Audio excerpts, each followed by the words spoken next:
maritime industry is the third largest economic driver in this state. And it's something that has been within the state's economy for a long time.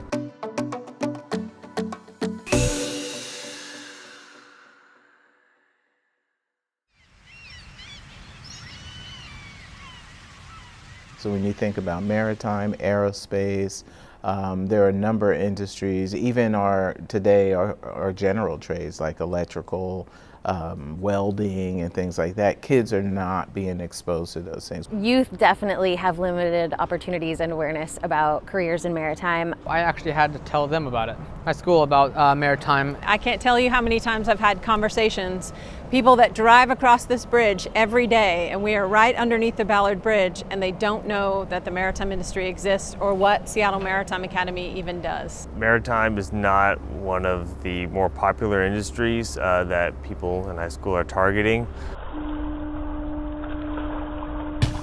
The average age of people in the maritime industry in Washington State is somewhere in the 50s. And then even when we hire new people, a lot of them end up being in their second or third career, and they're also gonna retire soon.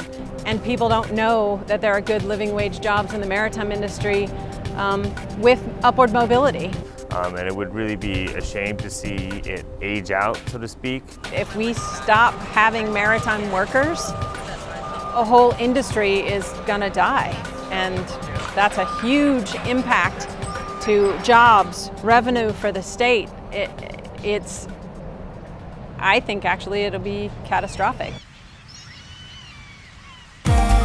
People have to believe that climate change is happening.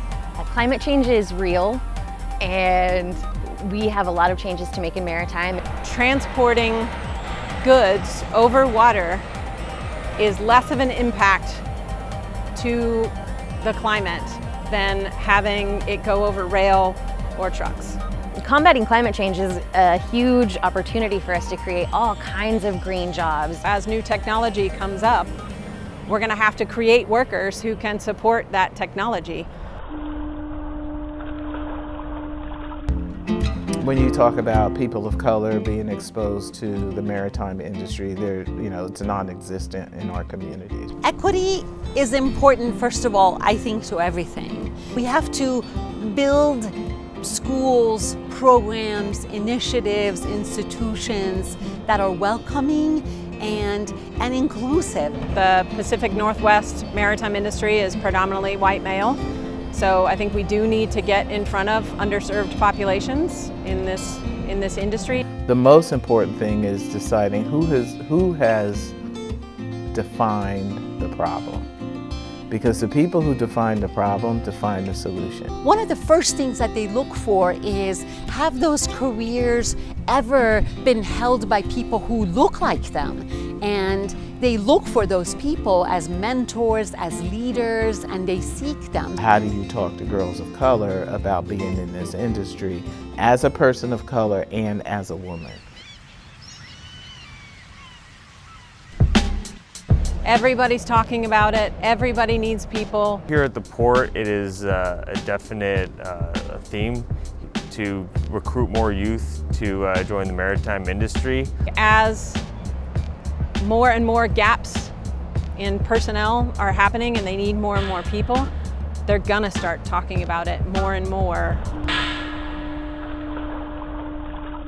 I believe that there are people or youth that are interested in careers in maritime, and there's no sort of outlet that directly connects to a maritime career. If we had a high school that was teaching different skills, then we would have workers that could come in right away and be ready to go to work and keep up with our more experienced workers. A maritime initiative or high school or program to be accessible to more kids really reaches that goal beautifully, because we continue to tell the story of what these jobs are and connect kids to them.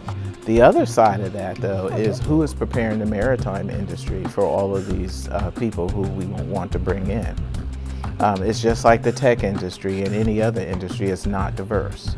So, are we going to continue to send people, get them to training and all that, and then put them in the industry to where they won't stay because they don't feel like they're welcome? We absolutely must look at other industries like aviation and technology and learn from their promising practices. At times we get ahead of ourselves and think that we have to have this huge strategy for the next 10 years that is getting in the way of us actually having active, experiential opportunities right here and right now. Yes, I think we need to have a plan, but it shouldn't stop what we're doing right here and right now to get people exposed to the maritime industry. One of the things that's going to be really important is who's going to be the spokesperson for this. Who's going to be out there in the community talking about this. It should be a person of color that has passion for this, not just, because they're a person of color, but has passion for this and can connect to the community and really speak about all the opportunities. We need to be in the high schools and in community colleges, talking to young people who are going through GED programs or who just have completely dropped out of high school and getting them into maritime, because we need young people that can start when they're young and stay with us for their whole career so that by the time they're retiring, we have experts in the field. I'm also in a cohort with the Grays Harbor Seaport Historical Society, and they started a sea school to address this issue. We would partner for sure with the Maritime High School, like we do with the other high schools that either have maritime programs or don't. Trying to get to the young people, maybe more of a social media presence. Social media, that is probably the biggest outlet that my friends use, and it's probably the #1 thing they always and probably only listen to.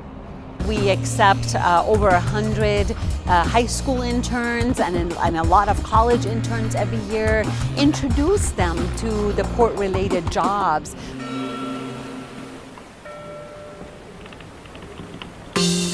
My vision for the future of maritime industries in Washington is seeing everything get a lot more green and environmentally friendly.